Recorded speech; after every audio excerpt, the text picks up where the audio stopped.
সম্মানিত বিনিয়োগকারী বন্ধুগণ, বিডি স্টক চ্যানেলে আপনাকে স্বাগতম। বরাবর নিয়ে আজকেও আপনাদের সঙ্গে ঢাকা স্টক এক্সচেঞ্জের সদ্য সমাপ্ত ইন্ডেক্সটা নিয়ে ডিসকাশন করব। পাশাপাশি আপনাদের কিছু রিকোয়েস্টের স্টক ছিল এবং আমার পার্সোনাল একটি স্টকের ফান্ডামেন্টাল নিয়ে আলোচনা করব। তো আলোচনার শুরুতেই আমি রিকোয়েস্ট করব আমার বিডি স্টক চ্যানেলটাকে সাবস্ক্রাইব করার জন্য। আর যারা ইতিপূর্বে আমার চ্যানেলটিকে সাবস্ক্রাইব করে সঙ্গে আছেন, আপনাদেরকে অসংখ্য ধন্যবাদ আমার চ্যানেলের সঙ্গে থাকার জন্য।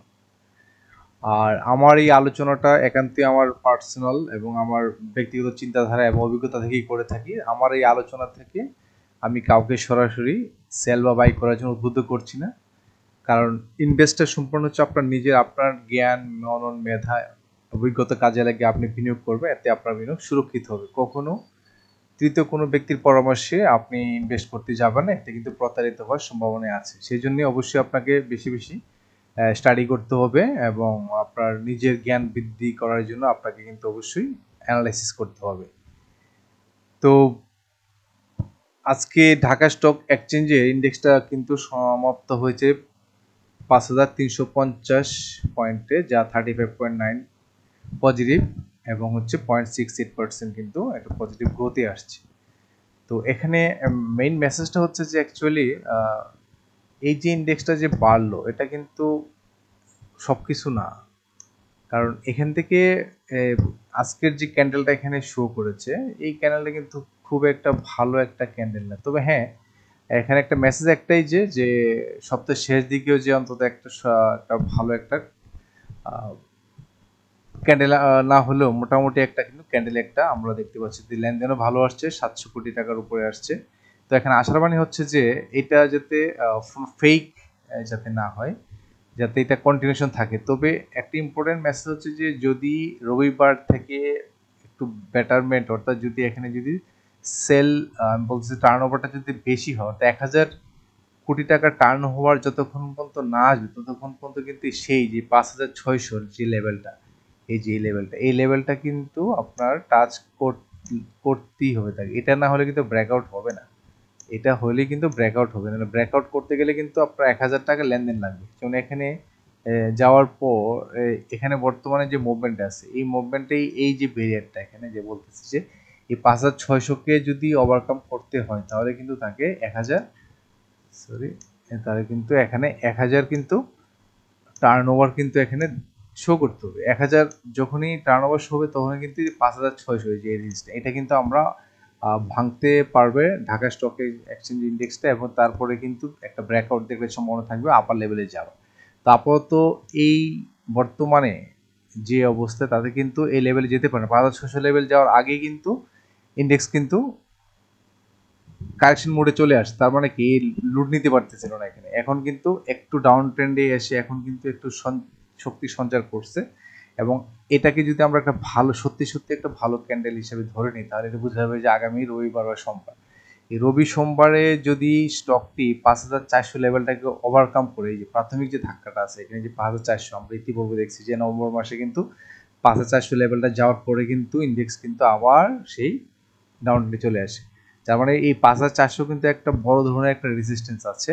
এটাই কিন্তু প্রথমবার কিন্তু এই যে এখনো দেখি আমি জুলাই মাসে কিন্তু 24 তারিখের দিকে 27 তারিখে কিন্তু এই 5400 যাওয়ার পর কিন্তু আবার কিন্তু ডাউন, এটা কারেকশন ফেজে আছে। তারপর কিন্তু এনার্জি গেইন করে, অর্থাৎ এখানে কিন্তু ভালো একটা ভলিউম আর এটা কিন্তু এখানে বায়ার কিন্তু চলে আসে, এবং ইনভেস্টররা এখানে এই লেভেল থেকে বা এইখান থেকে ভালো মানি ফ্লো আসার কারণে কিন্তু ইন্ডেক্সটা একটু বেড়ে যায়। সেখানে কিন্তু 5500 আমরা সবাই জানি এই লেভেলে, এরপরে কিন্তু এটা ধরে রাখতে পারে না। কারণ হচ্ছে কিন্তু এখানে কিন্তু 1000 কোটি টাকার উপরে লেনদেন করা হয়েছিল এই লেভেলে এসে। তো এখানে কত ছিল 900 লেভেলে 1000 কোটি টাকা হলে কিন্তু সম্ভব হচ্ছে এই যে 5600 টাচ করা। তো যেহেতু 1000 কোটি টাকা লেনদেন করতে পারতেছে না, সেই জন্য কিন্তু ইন্ডেক্সটা আবারও কিন্তু একটু কারেকশন ফেজে আসছে। এখন আজকের যে ক্যান্ডেলটা, এই ক্যান্ডেলটা যদি রবিবারে যদি সেম, অর্থাৎ যদি এখানে সেলারদের অনেক প্রেশার আছে এখানে, তো রবিবারে দেখা যায় যদি সেলারকে ওভারকাম করে, যদি বায়ার যদি মার্কেটে কন্ট্রোল নিয়ে নেয়, তাহলে 5400 লেভেলটা তার বড় ধরনের একটা বাধা, প্রাথমিক বাধা। এটাকে ওভারকাম করতে হলে তাকে বড়, অর্থাৎ এই বাজারে মূলধন বাড়াতে হবে, মানি ফ্লো বাড়াতে হবে। 1000 কোটি টাকার উপরে যদি মুভমেন্টে যায়, তাহলে কিন্তু আমাদের যে 5600 প্রাথমিক যে ব্রেকআউটের যে একটা রেজিস্ট্যান্স, সেটা কিন্তু ঢাকা স্টক এক্সচেঞ্জ ভাঙতে পারবে, এবং সেটা এবং এই 1000 কোটি টাকা হলে কিন্তু 5600 ওভারকাম করে কিন্তু ধীরে ধীরে কিন্তু স্টকটি আবার নতুন কোনো হাই ক্রিয়েট করার জন্য প্রস্তুতি নেবে। তো এটা একটা ফ্যাক্ট। আর যদি এখানে না যেতে পারে, যে 5400 লেভেল থেকে যাওয়ার পর যদি স্টকটি যদি আবারও ডাউন ট্রেন্ডে আসে, তাহলে কিন্তু এখানে সাপোর্ট একটা জোন আছে এই জায়গায়, এই যে 5100 লেভেল থেকে 5300 ধরি 5287, এই লেভেলটা কিন্তু একটা দারুণ একটা কিন্তু সাপোর্ট জোন হিসেবে কাজ করবে। এখানে আমাদের দীর্ঘ সময় ধরে কিন্তু ঢাকা স্টক এক্সচেঞ্জ ইন্ডেক্সটা মুভমেন্ট করেছে, যার ফলে এই 5100 5287 এই লেভেলটা এখান থেকে একটা সাপোর্ট পাবে, সর্বশেষ 5100 লেভেলে সাপোর্ট পাবে, এর মধ্যে থেকে সাপোর্ট নিয়ে নেবে, নিচে যাবে না হয়তো। তারপর যদি কোনো কারণে যদি ভালো ধরনের মানি ফ্লো না হয় মার্কেটে, তাহলে কিন্তু ইন্ডেক্সটা আবারও ডাউন ট্রেন্ডে আসতে পারে। এটা হচ্ছে একটা সম্ভাবনা, কারণ স্টক মার্কেটে কনফার্ম কিছুই বলা যায় না, জাস্ট আমাদের একটা মেন্টাল প্রিপারেশন রাখতে হতে পারে যে যদি ইন্ডেক্সটা এরকম আচরণ করে তাহলে এরকম হতে পারে। জাস্ট আগে থেকে আপনার একটা মেন্টালি একটা জানা রাখা ভালো, জানা রাখলে আপনার তো ওইভাবে বিজনেস প্ল্যানটা করতে সহজ হবে। তো এই ছিল হচ্ছে ঢাকা স্টক এক্সচেঞ্জের ইন্ডেক্সটা নিয়ে কথা, চার্টটা নিয়ে কথা। পাশাপাশি দুটো প্যারামিটার আছে, আমি একটু দেখে নিই যে একটা আরএসএ কি, আরএসএ কিন্তু মুভমেন্ট পজিটিভ দেখাচ্ছে যে এটা সামনে কিন্তু বাড়বে। আর এক্ষেত্রে আমরা যদি এমএসসির হিস্টোগ্রাম বারটা দেখি, বারও কিন্তু সিগন্যাল দিচ্ছে, এই যে বারটাও কিন্তু আপনার এখানে সিগন্যাল দিয়ে দিচ্ছে যে এই যে আমি যদি দেখি জায়গাটা, এটা আসছে না, একটু নিয়ে নিই, এইটা একটু সিগন্যাল দিয়ে প্যারালাল হয়ে গেছে কিন্তু জায়গাটা। যখনই প্যারালাল হয়ে যায় তার মানে হচ্ছে এখান থেকে কিন্তু মার্কেট একটা বাউন্স ব্যাক করে, এই বাউন্স ব্যাকের কিন্তু একটা আমরা নমুনা এখানে দেখতে পাচ্ছি অলরেডি। তো এমএসসি হিস্টোগ্রাম বারও কিন্তু এখানে সিগন্যালটা দিয়ে দিচ্ছে, পাশাপাশি আরএসএও কিন্তু বলছে। সেই জন্য আমরা হোপফুল যে নেক্সটে যদি সেম মেসেজটা আমি শেয়ার করি, সেটা হচ্ছে যে এখানে যে 1000 কোটি টাকা লেনদেন হলে কিন্তু আমাদের যে 5600 যাব, না হলে কিন্তু ইন্ডেক্স কিন্তু আবারও হয়তো একটা ডাউন ট্রেন্ডে আসতে পারে। তো সেই অনুযায়ী আমরা সাবধানে বাই সেল করা প্ল্যান করব। তো এই ছিল ঢাকা স্টক এক্সচেঞ্জের ইন্ডেক্স নিয়ে আপনাদের ডিসকাশন করা। আর এখন কয়েকটি স্টক নিয়ে কথা বলতে আমাকে লাস্ট গত ভিডিওতে অনেকেই খুব বেশি আর্জ করেছিলেন যে বেস্ট হোল্ডিংসটা নিয়ে কথা বলার জন্য। তো আপনাদের অনুরোধের প্রেক্ষিতে আমি এটা নিয়ে একটু ডিসকাশন করে ওভারভিউ করে যাচ্ছি। সেটা হচ্ছে যে এটা হচ্ছে ট্রাভেল অ্যান্ড লেজার সেক্টরটি এক ক্যাটাগরি একটি স্টক, এবং এটার পারফরমেন্স কিন্তু খুবই খারাপ, পারফরমেন্সটা খুবই খারাপ। আমি যদি একটু আপনাদেরকে মুভমেন্ট করে দেখাই, এখানে যে যদি আমরা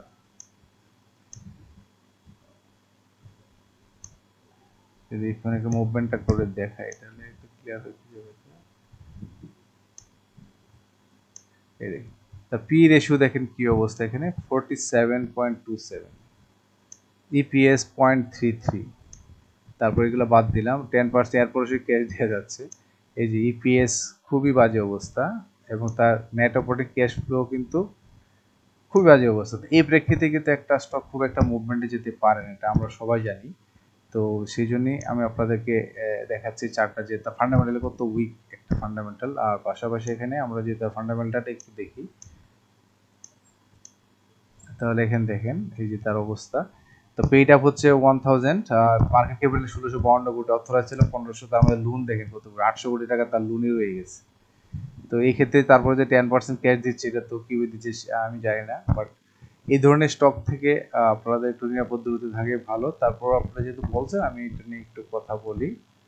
তো বেস্ট হোল্ডিংসের যে মুভমেন্ট তাতে বর্তমানে দেখা যাচ্ছে যে এটা কিন্তু হচ্ছে একটা জাস্ট হেড অ্যান্ড শোল্ডার, যেটা যদি আমরা যদি হেড ধরি, এটা যদি আমরা হেড ধরি, এটা যদি শোল্ডার ধরি, তাহলে হেড অ্যান্ড শোল্ডারের পরিণতি হচ্ছে কিন্তু ডাউন ট্রেন্ড, এবং এটা কিন্তু এটা মেনটেন করে যাচ্ছে, যে এই যে হচ্ছে শোল্ডার, এই হচ্ছে তার হেড, এই হচ্ছে তার shoulder, head and shoulder pattern কিন্তু সে মেনটেন করে যাচ্ছে। তার মানে এটা আমরা দেখতে পাচ্ছি যে এই স্টকটি কিন্তু ডাউন ট্রেন্ডে যাচ্ছে। তবে একটা ইম্পর্টেন্ট মেসেজ হচ্ছে যেটা, সেটা হচ্ছে যে এখানে আমি যে বর্তমানে যে অবস্থায় আছে, যে ক্যান্ডেল এখানে শো করছে বা যে পজিশনে আছে, এটা কিন্তু একটা ভালো একটা পজিশন বলা, এখান থেকে কিন্তু বাউন্স ব্যাক করার একটা যথেষ্ট সুযোগ রয়েছে। যদি এখান থেকে বাউন্স ব্যাক করে তাহলে কিন্তু ভালো, আর যদি এখান থেকে বাউন্স ব্যাক না করে আবারও সেলারদের প্রেশারে পড়ে যায়, তাহলে কিন্তু এটার সাপোর্ট পয়েন্ট হচ্ছে 15 টাকা 30 পয়সা, এবং আরেকটা হচ্ছে 15 টাকা। তবে এটাতে এই লেভেলে যদি 15 টাকা লেভেলে যদি আপনারা বাই করেন, কেউ যদি করতে চান, তাহলে কিন্তু এটা 21 টাকা 90 পয়সা যাবেই, অল্প কিছুদিনের মধ্যেই যাবে। যদি এটা একসাথে যাবে না, এটা ভাগ ভাগ হয়ে যাবে, এই যে বিভিন্ন স্টেপ ওয়েতে, এবং 21 টাকা 90 পয়সা যাবেই, এটা কনফার্ম বলা যায়। তো সেই ক্ষেত্রে যারা ধৈর্য ধারণ করতে পারেন হ্যাঁ তো করবেন, আর যদি এখান থেকে বেড়ে যেতে চান তাহলে আমার মনে একটা সুইটেবল পয়েন্ট, একটা ভ্যালু দেখে বেড়ে যাওয়া সবচেয়ে ভালো, কারণ এটা কিন্তু ভালো করতে পারতেছে না কন্টিনিউয়াস। এবং আরেকটা ব্যাপার হচ্ছে যে আশার বাণী যে শেয়ার মার্কেটে কিন্তু তারাই লাভবান হয় যারা ধৈর্য ধারণ করতে পারে। যদি 15 টাকা লেভেলে আপনি ধরে রেখে ফেলে দেন তাহলে কিন্তু আপনি 21 টাকায় 90 পয়সা, প্রায় 6-7 টাকার গ্যাপ কিন্তু এটা পাচ্ছেন অল্প সময়, এইটা আপনি গেন নিতে পারেন। তো বেস্ট হোল্ডিংস নিয়ে আর বেশি কিছু বলার নেই, সাপোর্ট পয়েন্টগুলো বলে দিলাম। 15 টাকা 60 আছে, যদি এখান থেকেও বাউন্স ব্যাক করতে পারে, এখান থেকেও কিন্তু এই লেভেলতেও কিন্তু বাউন্স ব্যাক করতে পারে, কারণ এটা কিন্তু ভালো একটা পয়েন্ট কিন্তু এখানে আছে। এই যে সাপোর্ট পয়েন্ট কিন্তু পেয়ে গেছে সে এখান থেকে, ইতিপূর্বে কিন্তু আমরা দেখছি যে এই লেভেলগুলোতে কিন্তু সাপোর্ট নিয়ে গেছে, এগুলোতে এখান থেকে নিয়ে গেছে, যার ফলে এখান থেকে কিন্তু বাউন্স ব্যাক করতে পারে। আর যদি না করে তাহলে 15 টাকা 30 পয়সা, তার 15 টাকা লেভেল থেকে তো আসে। আর এই লেভেলে যদি 15 টাকা লেভেল যদি পেয়ে যান, যদি 15 টাকা লেভেলে আসবেই সে, এখান থেকে যদি বিনিয়োগ করেন তাহলে কিন্তু আপনি 21 টাকা 90 পয়সা যেটা বললাম ওই লেভেলে কিন্তু আপনার এই লেভেলটাতে কিন্তু আপনার এখানে যাওয়ার যথেষ্ট সম্ভাবনা রয়েছে। তো যারা বেস্ট হোল্ডিংস নিয়ে কথা বলছিলেন ডিসকাশন করে, আমার মনে হয় আপনারা এখান থেকে একটু মেসেজটা পেয়ে গেছেন। নেক্সট স্টকটি হচ্ছে আমাকে রিকোয়েস্ট করা ছিল ইবনে সিনা নিয়ে কথা বলার জন্য। ইবনে সিনা একটা হচ্ছে ফার্মাসিউটিক্যাল সেক্টরে একটা ক্যাটাগরি একটি স্টক, এটা আমরা জানি। আর ইবনে সিনা জুন ক্লোজিং একটা স্টক, এবং তার হচ্ছে পি রেশিও 15.38, ইপিএস 20.03, ন্যাব ঠিক আছে, এটাও ভালো। আর এখানে একটা ইম্পর্টেন্ট হচ্ছে যে এত টাকা দামের একটা স্টক হওয়ার কথা, ক্যাশ ডিভিডেন্ড কিন্তু ওইরকম ভাবে দেয় না, এটা কিন্তু ঠিক না। এটা যদি তার আরো বেশি 300 টাকার উপরে একটা স্টক কিনে যদি 63% ক্যাশ দেয়, এটা কিন্তু ঠিক না। এটা উচিত ম্যানেজমেন্টের তার শেয়ার হোল্ডারের জন্য আরো ভালো কিছু ক্যাশ ডিভিডেন্ড অফার করা। তো এই স্টকটার কিন্তু ভালো দিক হচ্ছে তার টিপিএস এর পজিটিভ গ্রোথ আছে, এবং নেট অপারেটিং ক্যাশ ফ্লো কিন্তু পজিটিভ গ্রোথ আছে, এটা দুইটা কিন্তু একটা সিগনিফিকেন্টলি ইমপ্রুভমেন্ট এখানে দেখাচ্ছে। আর ইনস্টিটিউট নতুন করে এখানে এন্ট্রি নিচ্ছে, আর ওইসব বলার কিছু নাই, ফান্ডামেন্টালি ভালো একটা স্টক, এটা নিয়ে কিছু বলার নেই, এটা আসে না কেন। আর এখানে তার যে লোন দেখি আমরা, তার লং টার্ম হচ্ছে 53 crore আর শর্ট টার্ম লোন 124, এটা কিন্তু যথেষ্ট, তার লোন কিন্তু কন্ট্রোলে আছে, বাট এখানে রিজার্ভও আছে মোট 370 কোটি রিজার্ভ আছে মোটামুটি। তো এখানে তার যে লোন যেহেতু তার কম, তার উচিত কিন্তু এখানে আরো ভালো পরিমাণ ক্যাশ ডিভিডেন্ড। ওকে, আমরা এখন চলে আসবো চার্টে। তো চার্টে আমরা প্রথমে দেখবো যে আরএসআই কিন্তু কি বলে। আরএসআই কিন্তু বলতেছে যে কিন্তু স্টকটি কিন্তু কারেকশন ফেজে মুভমেন্ট করতেছে এখনো, অর্থাৎ এখনো কিন্তু সে আপট্রেন্ডে যেতে পারতেছে না। পাশাপাশি আমরা যদি এমএসসি হিস্টোগ্রাম বারও কিন্তু সিগন্যাল দিচ্ছে যে না, এখনো তার কিন্তু কারেকশন শেষ হয়নি, অর্থাৎ কন্টিনিউয়াস কিন্তু স্টকটি কিন্তু একটা এখনো কিন্তু ডাউন ট্রেন্ড মেনটেন করার দিকে যাচ্ছে। তো এটা আমরা দেখলাম দুইটা ইন্ডিকেটরে কিন্তু নেগেটিভলি রান করা মুভ দেখাচ্ছে। তো এখন আমরা চলে চার্টে দেখি। তো চার্টে আমরা দেখতে পাচ্ছি যে স্টকটি কিন্তু এখন ডাউন ট্রেন্ড দেখাচ্ছে, অলরেডি সে কিন্তু তার সর্বোচ্চ দুটো পিক কিন্তু এখানে শো করে ফেলছে, এখানে তার সর্বোচ্চ পিক শো করে, তার মানে এর উপরে কিন্তু সে যেতে পারতেছে। একবার ট্রাই করেছিল এই যে লেভেলে আটকে গেছে, তারপর কিন্তু আবার ট্রাই করছে এখানে যাওয়ার পর আটকে গেছে, অর্থাৎ সে 321 টাকা যাওয়ার পরে কিন্তু আর পারলো না। এর আগে ট্রাই করেছিল হচ্ছে 319 টাকা যাওয়ার পরে এরপর পারে, তার মানে যেহেতু দুইটাই পিক দিয়ে দিয়েছে, তার মানে এখন কিন্তু স্টকটি আসলেই কিন্তু এটা একটা সার্ভাইভিং, এবং এটা কিন্তু এখন সে কিন্তু স্টকটি কিন্তু আস্তে আস্তে কিন্তু কারেকশন ফেজে যাবে। এবং ইম্পর্টেন্ট মেসেজ হচ্ছে যে এই স্টকটি কিন্তু খুব শীঘ্রই 255 টাকায় দেখতে পাবো আমরা, 255 টাকা লেভেলে কিন্তু স্টকটি আসবে। এই 255 টাকা লেভেলে আসার পরেই কিন্তু একটা আমরা বড় একটা প্রাইস গ্যাপ পাবো। এখানে 336 টাকা লেভেলে যদি যেতে চাই স্টকটি, এখানে তো যাবে এক সময়, কারণ হিস্ট্রি করা হয় কিন্তু হিস্ট্রি ভাঙার জন্য। তো এই লেভেলে কিন্তু এক সময় যাবেই সে, এই লেভেলে যাওয়ার জন্য যেমন এখানে গিয়ে আটকে গেছে কিন্তু যেতে পারে না, 325 টাকা লেভেলে যেতে পারে না, 321 টাকায় গিয়ে কিন্তু স্টকটি কিন্তু কারেকশন ফিরে চলে যায়। তার সেই রকম এনার্জি নাই যে 325 টাকার এই যে রেজিস্ট্যান্সটা এটাকে সে ভাঙতে পারে না ভাঙার কারণে কিন্তু আস্তে আস্তে কিন্তু এখন কিন্তু স্টকটি আবার কিন্তু কারেকশন ফেজে যাবে। যাওয়ার পরে এখন 277 টাকাও, এবং হচ্ছে এই লেভেলটা, অর্থাৎ এখানে আমরা যে কালারটা চেঞ্জ করে দিলে বেটার হবে, এখানে আমরা একটু, তার মানে হচ্ছে 296 এবং 277 এই যে একটা জোন, এটা কিন্তু একটা বড় ধরনের একটা সাপোর্টিং জোন আছে এখানে, নিম্নে এত আর হচ্ছে এখান থেকে যাওয়ার পর একটা পিক নেবে, তারপর সর্বশেষ কিন্তু 255 টাকা লেভেলে কিন্তু স্টকটি আসবে। এখান থেকে আসার পরও কিন্তু তাই একটা জিগজ্যাগ ওয়েতে, অর্থাৎ এটা কিন্তু একটা স্মুথলি একটা জিগজ্যাগ ওয়েতে কিন্তু এইখানে যাবে, আবার এখানে আসবে, আবার এখানে যাবে, আবার এখানে যাবে, এখানে আসবে, এইভাবে করে করে করে কিন্তু স্টকটি একসময় এই লেভেলে কিন্তু আসবে। তো যারা 255 টাকা লেভেলে বিনিয়োগ করতে পারবেন বা করতে চান, তারা কিন্তু ওয়েট করলে কিন্তু এই স্টকটি আপনাকে ভালো একটা রেভিনিউ দিব। অর্থাৎ এখানে প্রায় 100 টাকার মতো প্রাইস গ্যাপের মতো এক্ষেত্রে কিন্তু দেওয়ার সম্ভাবনা আছে। সেই জন্য কিন্তু এটা শর্ট টার্মে হবে না, মিনিমাম 5-6 মাস তো আপনাকে এখানে ধৈর্য ধারণ করতে হবে। ধৈর্য ধারণ যারা করে শেয়ার মার্কেটে, তারাই কিন্তু বেনিফিশিয়ারি হয়। যারা ডান বাম করে খুব দ্রুত কিছু করতে চান, তারা কিন্তু আলটিমেটলি কিন্তু লাভবান হন না, দিন শেষে কিন্তু দেখা যাচ্ছে লজারই হন। সেই জন্য চুপচাপ একটা ভালো স্টকে যদি ভালো এন্ট্রি পয়েন্ট দেখে যদি ইনভেস্ট করতে পারেন, তাহলে কিন্তু আপনি ফিউচারে ভালো একটা বেনিফিট হতে পারেন। সেই জন্য এই ধরনের একটা স্টক কিন্তু এই যে ইবনে সিনা আমরা আলোচনা করতেছি। তো আশা করি যারা ইবনে সিনা নিয়ে আছেন বা রিকোয়েস্ট করছেন, মনে হয় কিছু মেসেজটা পেয়ে গেছেন। তো এখানে সাপোর্ট পয়েন্টগুলো আমি বলে যাই যে এখন তো অলরেডি বললাম 321 টাকা 25 টাকা তার গন্তব্য ছিল, পারে না, 321 গিয়ে পড়ে গেছে। তো এভাবে কিন্তু স্টকটা কিন্তু এখন কিন্তু কারেকশন ফেজে আসবে। আসার পর তার বর্তমান যে প্যাটার্নটা আমি বলতে চাচ্ছি যে এখন যে প্যাটার্ন, এটা কিন্তু স্পষ্ট একটু সেলসের একটা স্পষ্টভাবে বলা যাচ্ছে সেলসের কিন্তু একটা ইন্ডিকেট করে যাচ্ছে এটা। তো এখান থেকে কিন্তু সাপোর্ট তেমন একটা নাই, যে সাপোর্ট পাবে 305 টাকা লেভেলের সাপোর্ট আছে, এখান থেকে যদি সাপোর্ট নিতে পারে ভালো, না হলে তার একটা সাপোর্ট 300 টাকায় আছে। এরপরে তো 296 থেকে 277, এটা বড় একটা সাপোর্ট জোন, এই জোনের থেকে কিন্তু সাপোর্ট নেবে। তবে এই স্টকটি যত সাপোর্টই নেক না কেন, এটা কিন্তু 255 টাকা লেভেলে আসবেই। তবে যারা আমি মনে করি যে এই স্টকে বিনিয়োগ করতে চান, 255 টাকা লেভেলে আসার পর যদি আপনি করতে পারেন, আপনি কিন্তু ফিউচারে একটা ভালো একটা বেনিফিট পাবেন এখানে। অথবা আপনি এই লেভেল থেকে করতে পারেন, আপনি জাস্ট এই লেভেলে যদি বাই করতে পারেন, এখানে তার সাপোর্ট পাবে। যদি কখনো এই যে 277 লেভেলটা যদি ভেঙে ফেলে, এই যে 277 টাকা, এই যে এই লেভেলটা যদি ভেঙে ফেলে, তাহলে কিন্তু 255 টাকা লেভেলে আসবে। আর এখান থেকে সাপোর্ট নিয়ে যায়, তাহলে কিন্তু স্টকটি বেটার করবে। আর এখানে হয়তো একটা সময় আসবে, এখনই আসবে বলা যায়, এটা তো সিচুয়েশন ডিপেন্ড, তবে এখানে আসবেই, এটা নিশ্চিত থাকেন। আর এখানে যদি সাপোর্ট নেই, আপনি যদি এই লেভেলটা তো বিনিয়োগ করতে পারেন 277 লেভেল, তাহলে কিন্তু আপনি একটা ভালো একটা প্রাইস গ্যাপ, এখানে তো 335 টাকা যাওয়ার সম্ভাবনা থাকতে পারে, হয়তো এখানে যাওয়ার পর আবার হয়তো এই লেভেলে আসতে পারে। এটা তো আসলে একদিনে বোঝা যায় না, জাস্ট একটা ধারণা দেয় আপনাদেরকে, আমি একটা ধারণা দিয়ে রাখলাম যে 277 টাকা লেভেলে আপনি ইনভেস্ট করতে পারেন। আবার যদি এটা এখান থেকে নিয়ে কিছু প্রফিট নিয়ে আবার ছেড়ে দিয়ে আবার আপনি 255 লেভেলে যখন আসবে, তখনও আপনি এন্ট্রি নিয়ে কিন্তু ভালো একটা বেনিফিট পেতে পারেন ইবনে সিনা থেকে। তো এই হচ্ছে ইবনে সিনার নিয়ে একটু ডিসকাশন করার, নিশ্চয়ই আপনি এখান থেকে কিছু মেসেজ পেয়ে যাবেন। আর নেক্সট টপিকটি হচ্ছে রিকোয়েস্ট করা ছিল সাবমেরিন, বাংলা সাবমেরিন কেবল নিয়ে, এটা নিয়ে একটু কথা বলার জন্য রিকোয়েস্ট অনেক করা হয়েছে। তো আমি দেখতে আপনাদের সঙ্গে একটু কথা বলি। সেটা হচ্ছে যে এটা পি রেশিওটা 15 পয়েন্ট ভালো আছে এখনো, 9 ইপিএস 9.9, ন্যাব ঠিক আছে 86, আর 18 কোটি শেয়ার, 18.5 কোটির উপরে শেয়ার আছে। আচ্ছা, তো 40% ক্যাশ ডিভিডেন্ড দিচ্ছে, 150 টাকা শেয়ার, এটা কিন্তু ঠিক না, আরো বেশি দেওয়া উচিত। তারপরে হচ্ছে ডিভিডেন্ড ইল্ড 2.66 অনলি, তো যার ফলে ক্যাশ ডিভিডেন্ড কম, মানে ডিভিডেন্ড ইল্ডটা কম হবে। আর নেট অপারেটিং ক্যাশ ফ্লোটা কিন্তু 7.83, যা কিন্তু 6.23 মাইনাস। আর ইপিএসটা পজিটিভ আছে 0.11। আচ্ছা, এই ছিল এটা। আর এখন আমরা একটু চার্টে যাই, চার্টে আমরা দেখি।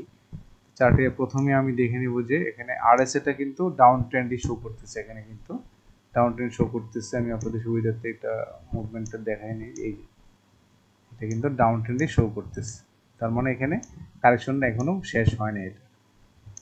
তারপরে আমি দেখবো এখানে যে এমএসসি হিস্টোগ্রাম বারটাও কিন্তু সেম মেসেজ দিচ্ছে, এটা কিন্তু ডাউন ট্রেন্ডের দিকে যাচ্ছে, এখানেও কিন্তু টাইমিং করতেছে, এটা কিন্তু বিবরণ হয়ে যাচ্ছে একটু কিন্তু একটা কিন্তু লেস, অর্থাৎ যেভাবে গাঢ় যে সবুজ ছিল, এটা না হয় কিন্তু একটা হালকা সবুজ হয়েছে করে করে, একসময় কিন্তু এই যে এরকম লালের মধ্যে চলে আসবে। তার মানে হচ্ছে মার্কেট কিন্তু কারেকশনের দিকে যাচ্ছে, অর্থাৎ সাবমেরিন কেবলটা কিন্তু এখন সার্ভাইভিং অবস্থায় আছে। এখন আমরা দেখবো চার্টে, দেখি চার্টে যদি আমরা একটু খেয়াল করি, সরি বারবার ডিস্টার্ব করতেছে।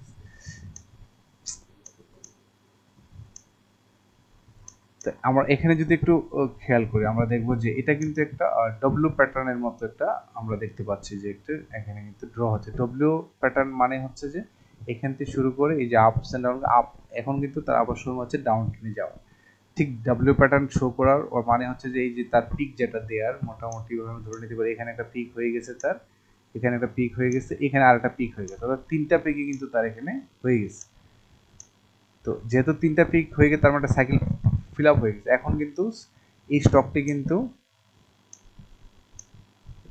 কিন্তু এখন ডাউন ট্রেন্ড মেনটেন করে সে কিন্তু আবার নতুন একটা জায়গা থেকে সাপোর্ট নিবে। যেমন প্রাথমিকভাবে তার যে সাপোর্ট আমরা দেখতে পাচ্ছি এই লেভেলের তার একটা ভালো গ্যাপের কারণে একটা সাপোর্ট পেয়ে যাবে। এখানে 136-35 টাকা লেভেলে তার ভালো একটা সাপোর্ট আছে। এখান থেকে কিন্তু স্টকটি কিন্তু ধীরে ধীরে কিন্তু কারেকশন করে 135-36 লেভেলে আসার পর একটা সাপোর্ট পাবে। তারপর এখান থেকে নিয়ে একটু আপ ট্রেন্ডে যাবে, আবার কিন্তু ডাউন ট্রেন্ডে যাওয়ার পরে 128 টাকা লেভেলে এভাবে করে আপ ডাউন করে 124 টাকা লেভেলে কিন্তু সম্ভাবনা আছে। তো এটা বলার উদ্দেশ্য হচ্ছে যে আপনি যদি এখানে কোনো বিনিয়োগ করতে চান তাহলে আপনি এই সাপোর্ট পয়েন্টগুলোতে যদি আপনি বিনিয়োগ করেন তাহলে কিন্তু আপনি এখান থেকে একটা প্রফিট পেতে পারেন। কারণ স্টকটি কিন্তু যথেষ্ট কিন্তু কারেকশন ফ্রিজে আসছে। এখন কিন্তু তার এই যে তার যে 3টা পিক দেয়, পিক কিন্তু দেয়া তার হয়ে গেছে। এখন কিন্তু স্টকটি একটু কারেকশন ফ্রিজে এসে আস্তে আস্তে কিন্তু এটা কিন্তু এই লেভেলও যাবে, অর্থাৎ 200 ও লেভেল 220 লেভেলেও কিন্তু যাবে। তার আগে কিন্তু তাকে এই জি গ্যাপটা ফিল আপ করতে হবে। 180-90 লেভেলটা কিন্তু সে যাবে। তো এখন 180-90 টাকা লেভেলে তো একবারে যাবে না, এটা যেতে হলে কিন্তু আপনার এখানে একটা সময় দিতে হবে। এই যেমন অলরেডি এই লেভেল মতো যে তো 125 টাকা পর্যন্ত যাওয়ায়, তারপর হচ্ছে সর্বশেষ যে কত গেল 149, মানে 150 আর 65 টাকা লেভেল মধ্যে যাওয়ার পরে কিন্তু আর পারে নাই, যার ফলে কিন্তু অনেকটা কিন্তু কারেকশন হওয়ার পরও কিন্তু আবার ট্রাই করে কিন্তু পারে না। এটা কিন্তু 150-61 পর্যন্ত যেতে পারছে, এর আগেরটা গেছে হচ্ছে 165-67 পর্যন্ত। তো যাই হোক, তার মানে হচ্ছে কিন্তু এই স্টকটি কিন্তু ট্রাই করতেছে যে তার যে 176-78 টাকার এই লেভেলটাতে সে যাবে, এটা নিয়ম স্টকে। তারপর উপর লেভেলে তো আছে একসময় তো এই যে এই লেভেলটা তো যে ফ্লোর প্রাইস যেটা আছে 208 এটাও টাচ করবে। তবে যদি কেউ লং টার্মের জন্য বিনিয়োগ করতে চান এই পয়েন্টগুলো যে বলে 124-128, তাহলে এখান থেকে কিন্তু আপনি 180 টাকা লেভেলে কিন্তু একটা ভালো একটা বেনিফিট পেতে পারেন যদি আপনি একটু ধৈর্যশীল হতে পারেন। এটা শেয়ার মার্কেট ধৈর্যশীলতে কিন্তু ভালো প্রফিট করতে পারে। তো আশা করি এখানে সাবমেরিন কেবল নিয়ে আমি কি বলতে যাচ্ছি আপনারা নিশ্চয়ই বুঝতে পারছেন। তো এখন কিন্তু কেনার সময় না, এটা হচ্ছে এখন অবজার্ভ করতে হবে। এই লেভেলগুলো আপনি একটু খেয়াল রাখতে হবে। এই যে লেভেলগুলো আমি বললাম এখানে আপনি দেখতে পাবেন এই লেভেলগুলোতে আসতে বাধ্য। এখানে যদি আপনি বিনিয়োগ করেন তাহলে আপনি কিন্তু একটা ভালো প্রফিট পেতে পারেন। আর নেক্সট যে স্টকটি নিয়ে কথা বলছি এটা হচ্ছে ফাইন্যান্সিয়াল ইনস্টিটিউশন সেক্টরের একটি ক্যাটাগরি একটি স্টক, এটা হচ্ছে আইপিডিসি নিয়ে। আইপিডিসি এটা ডিভিডেন্ড হিস্ট্রি হচ্ছে 5% স্টক, 5% ক্যাশ, 2.73। আর সুবিধাটা হচ্ছে এটা যে এটা কিন্তু ইপিএসটা কিন্তু কন্টিনিউয়াস কিন্তু পজিটিভ গ্রোথ আছে annually, Q1 Q2, net operating cash flow positive, net operating cash flow 2 এটাও কিন্তু 6 মান্থ এটাও পজিটিভ আছে। আচ্ছা, আর এটা হচ্ছে তার short term zero, long term কিছু লোন আছে। তো এই হচ্ছে এটার ফান্ডামেন্টালি স্ট্রং। এখন আমরা দেখবো যে তার চার্টে আমরা যদি চলে আসি, তার মধ্যে প্রথমে আমরা দেখবো যে এখানে এটা কিন্তু আপরাইজিং, অর্থাৎ এটা কিন্তু মিন করতেছে এই জায়গাতে স্পষ্ট বোঝাচ্ছে যে এই যে লেভেলটাতে যেটা কিন্তু এখন আপের দিকে যাচ্ছে। আর এদিকে আমরা যদি আবার খেয়াল করি যে এমএসসি হিস্টোগ্রাম বারটা কিন্তু মিন করতেছে যে তার কারেকশন শেষ পর্যায়ে। এখন কিন্তু সে আস্তে আস্তে কিন্তু এখান থেকে নিয়ে একটা বাউন্স ব্যাক করবে, অর্থাৎ আপের যাওয়ার একটা প্ল্যান করতেছে। যেহেতু লালটা একটু হালকা হয়ে গেছে তার মানে হচ্ছে সে কিন্তু এখন উপরের দিকে যাওয়ার একটা প্ল্যান করতেছে স্টকটি। তো এখন আমরা দুইটা দেখে নিলাম, দুইটা কিন্তু পজিটিভ সিগন্যাল দিয়েছে। এখন আমরা দেখবো চার্টে কি মিন করে। তো আইপিডিসির চার্টটা আমরা একটু যদি ফোকাস করি এখানে দেখতে পাবো যে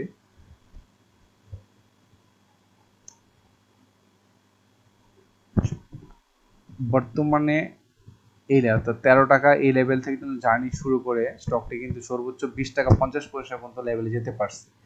তারপরে কিন্তু আর এখান থেকে কিন্তু এখান থেকে কিন্তু আবার সে বাউন্স ব্যাক করে যাচ্ছে, অর্থাৎ সে কিন্তু আবার কিন্তু একটা টেস্ট করে কিন্তু সে আবার কিন্তু একটু কিন্তু কারেকশন ফেজে চলে আসতেছে।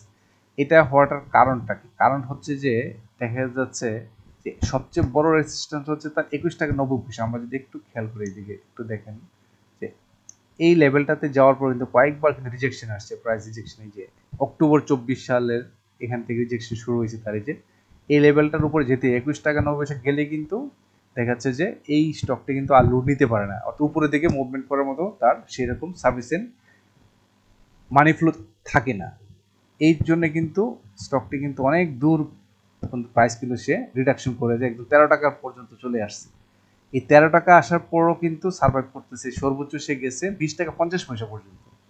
এখন তাকে 21 টাকা 90 পয়সা ওভারকাম করতে হবে, এটা তো স্টকের নিয়ম, কারণ কোনো স্টকে কিন্তু এক জায়গায় বড় শেষে থাকে না, ইতিহাস কিন্তু সৃষ্ট ইতিহাস ভাঙার জন্য, তো এটা কিন্তু ভাঙবেই। এর জন্য কিন্তু প্রাথমিকভাবে একটানা কিন্তু এখানে আসছে, এটা আমরা একটু যদি খেয়াল করি যে আসলে কত পার্সেন্ট এখান থেকে আমরা দেখি যে সে কতটুকু সার্ভাইভ করছে।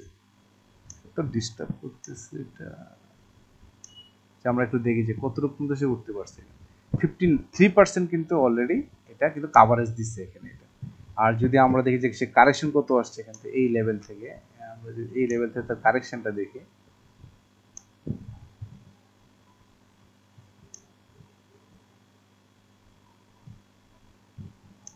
যদি তার কারেকশনটা দেখি, কারেকশনটা আসছে এখানে হচ্ছে এখানে 35% পর্যন্ত কিন্তু এখানে কারেকশন আসছে এই জায়গায়। তো এক্ষেত্রে এটাই বলবো যে এটা কিন্তু পরে সে কিন্তু বসে নাই, কাজ কিন্তু করে যাচ্ছে। তো তারই ধারাবাহিকতায় এই স্টকটাও কিন্তু একসময় এই যে লেভেলটাকে ক্রস করবে এবং 21 টাকা 90 পয়সা এই যে রেজিস্ট্যান্স, এখানে কয়েকবার কিন্তু ট্রাই করে, এখানে একবার দুইবার তিনবার ট্রাই না করে কিন্তু চলে আসছে। তারপরে এখানে যেহেতু চলে আসছে মানে 20 টাকা 50 পয়সা লেভেল যে টাচ করে ফেলছে, তার মানে হচ্ছে স্টকটি কিন্তু যথেষ্ট সম্ভাবনা জাগাচ্ছে যে সে 21 টাকা 90 পয়সা খুব শীঘ্রই, যেহেতু বাজারে এখন যথেষ্ট মানি ফ্লো আসছে, বা আমরা যদি সামনে 1000 কোটি টাকা লেনদেন দেখতে পাই, তাহলে কিন্তু এদেরকে তো টানবে, আর এখান থেকে তো বড় বড় ইনভেস্টররা কিন্তু ঢুকবে, এইসব স্টকে ঢুকবে। তো এক্ষেত্রে কিন্তু এই যে 20 টাকা 50 ব্যাংক এটা কিন্তু তখন আর বাধা হয়ে দাঁড়াবে না, এটা কিন্তু মার্কেট কিন্তু তখন খারাপ ছিল বলে কিন্তু এখানে রিজেকশন আসছে। যখন মানি ফ্লোটা বেড়ে যাবে তখন কিন্তু 21 টাকা 90 ওভারকাম করে কিন্তু নিউ একটা 25 টাকা 70 পয়সা এই লেভেলটাতে যাওয়ার পর একটা প্রাথমিকভাবে সে একটা রেজিস্ট্যান্স পাবে, তারপর আবার একটু ডাউনফল হয়ে আবার নতুন করে আপ ট্রেন্ড করে করে করে করে কিন্তু স্টকটি এইভাবে যে 41 টাকা এবং সেই যে ফ্লোর প্রাইস 57 টাকা এখানে তো যাবেই। তো যারা ধৈর্য ধারণ করে ভালো একটা এন্ট্রি পয়েন্ট দেখে যেমন আপনি বিনিয়োগ করতে পারেন, তাহলে কিন্তু এক সময় আপনি কিন্তু ভালো প্রফিট নিতে পারবেন। তো এখন আমি ক্যান্ডেলটা নিয়ে কথা বলি। এই যে ক্যান্ডেলটা এখানে শো করেছে এটা কিন্তু চমৎকার একটা ক্যান্ডেল, এবং কি বলবো, এটা তো মানে খুবই ভালো ভলিউম, লাস্টে যে ক্যান্ডেল ছিল এই ক্যান্ডেলের পর আজকে যে ক্যান্ডেলটা আসবে এটা কিন্তু সাধারণত হয় না। তারপরও এখানে অনেক বায়ার চলে আসছে, এটা স্পষ্ট মেন করতেছে যে এখানে কিন্তু বায়ারদের পড়া দখলে, এবং এটা আগামী সপ্তাহের প্রথমে দিন থেকেও এটা পজিটিভ থাকবে আশা করি, যে এখানে যে ভলিউমে আসছে তাতে মনে হচ্ছে প্রচুর বায়ার এখানে আসছে, এবং এখানে তার প্রাথমিক যে তার যে রেজিস্ট্যান্স যেটা ফিল করবে সেটা হচ্ছে এই লেভেলটাতে যেতে পারবে, অর্থাৎ 19 টাকা লেভেলে যাওয়ার পরে কিন্তু সে আবার কিন্তু একটা বাড়ি খাওয়ার সময় 19 টাকা 30 40 পরে যাওয়ার পরে কিন্তু তার একটা সামনে রেজিস্ট্যান্স, এটাকে ওভারকাম করতে হলে এরকম ভলিউমে কিন্তু লাগবে। তাহলে কিন্তু 20 50 তারপরে 21 90 যদি এখান থেকে জার্নিটা শুরু করে, আর যদি সেম আগের মধ্যে যে 20 50 টাকা বড় রেজিস্ট্যান্স এখানে যাওয়ার পর আবার যদি ধাক্কা খায়, তাহলে কিন্তু আবার কিন্তু স্টকটি স্টেপ ডাউন স্টেপ ডাউন করে করে কিন্তু আবার আসবে 16 টাকা 90 পয়সা। এখানে তার ভালো একটা সাপোর্ট পয়েন্ট আছে, যে আমরা একটু পরে দেখছি যে এখান থেকে কিন্তু বেশ কয়েকবার সাপোর্ট নিয়েছে, যে এই লেভেল থেকে কিন্তু সাপোর্ট নেওয়া হয়েছে, এই লেভেলটাতে সাপোর্ট নেয়, সেই জন্য এই লেভেলটাতে আসার পর হয়তো এখানে আসবে, আসার পর এখান থেকে আবার জিগজ্যাগ ওয়েতে কিন্তু করে করে মুভমেন্ট করে যাবে। এটি হচ্ছে স্টকের নিয়ম, এভাবে কিন্তু স্টক মুভমেন্ট হয়। তো আইপিটিসি নিয়ে যারা প্ল্যান করতে চান বা বিনিয়োগ করবেন, আশা করি যে আপনারা হয়তো এই লেভেলটা দেখতে পারেন। আর সর্বশেষ তার এই যে এই লেভেলটা 13 টাকা লেভেলও কিন্তু স্টকটি কিন্তু আসছিল অ্যাকশন, যদি কখনো আসে সেটা ডিফারেন্ট, তবে না আসার সম্ভাবনা বেশি। তো সর্বশেষ আমি দেখতেছি যে 16 টাকা 90 পয়সা এই লেভেলটা হচ্ছে তার সর্বশেষ, হয়তো এখান থেকে নিয়ে একটা সাপোর্ট, যেহেতু মার্কেটে এখন ভালোর দিকে যাচ্ছে, সেই যদি মার্কেটে আবার মানি ফ্লো শর্ট পড়ে তাহলে কিন্তু আবারও সেই এই লেভেলটাতে আসলেও আসতে পারে, সেটা পরে দেখা যাবে। তারপর তো আমাদের টার্গেটটা হচ্ছে যে এই 16 টাকা 90 পয়সা তার মানে লাস্ট সাপোর্ট, এখান থেকে সাপোর্ট নেওয়া, না হলে আগামী রবিবার থেকে তো মার্কেট ভালো থাকবে, যথেষ্ট পজিটিভ একটা ক্যান্ডেল আমরা দেখতে পাচ্ছি। ক্যান্ডেল থেকে আমরা বলতে পারি যে মার্কেটটা ভালো যাবে, এবং তার রেজিস্ট্যান্স হচ্ছে 20 টাকা 50 পয়সা, এটা ওভারকাম করলে 21 টাকা 90, যেটা অনেক দিন ধরে 21 90 একটা তার বড় ধরনের, যদি এটাকে ভাঙতে পারে তাহলে কিন্তু ব্রেকআউট দিয়ে 25 টাকা প্লাস চলে যাবে। তো এই ছিল আইপিডিসি নিয়ে আপনাদের সঙ্গে কথা বলা, যে স্টকগুলো নিয়ে। তো সম্মানিত বিনিয়োগকারী বন্ধুগণ, আশা করি আমার এই আলোচনাটা আপনাদের বিনিয়োগ ক্ষেত্রে কিছুটা হলে হেল্প হতে পারে। আর যদি আপনি মনে করেন যে আপনাদের কিছু স্টক থাকতে পারে যে হয়তো আপনার জন্য আটকে আছে বা কোনো স্টক নিয়ে জানার ইচ্ছা থাকে, তাহলে আপনি কমেন্টসের মাধ্যমে জানাতে পারে। আমি আমার ব্যক্তিগত এক্সপিরিয়েন্স দিয়ে আমি চেষ্টা করবো আপনাদের সঙ্গে কথা বলার জন্য। আর শেষে আবারও কথা বলবো যে আমার এই আলোচনা থেকে কেউ সরাসরি বাই বা সেল করার জন্য উদ্বুদ্ধ হবেন না। জাস্ট আমি শুধু গাইড করে থাকি একটা স্টকের বা ইন্ডেক্সের, আমি শুধু সিগনিফিকেন্স অর্থাৎ তার টেকনিক্যাল আলোচনাটাই করে থাকি, যেটা হয়তো আপনার কাজে লাগতে পারে। এটাই, আমি বাণিজ্যিক উদ্দেশ্যে কোনো স্টককে প্রমোট করি না। তো সবাই ভালো থাকবেন, নিশ্চয়ই আগামীতে নতুন কোনো স্টক নিয়ে আপনাদের সঙ্গে হাজির হবো। আসসালামু আলাইকুম।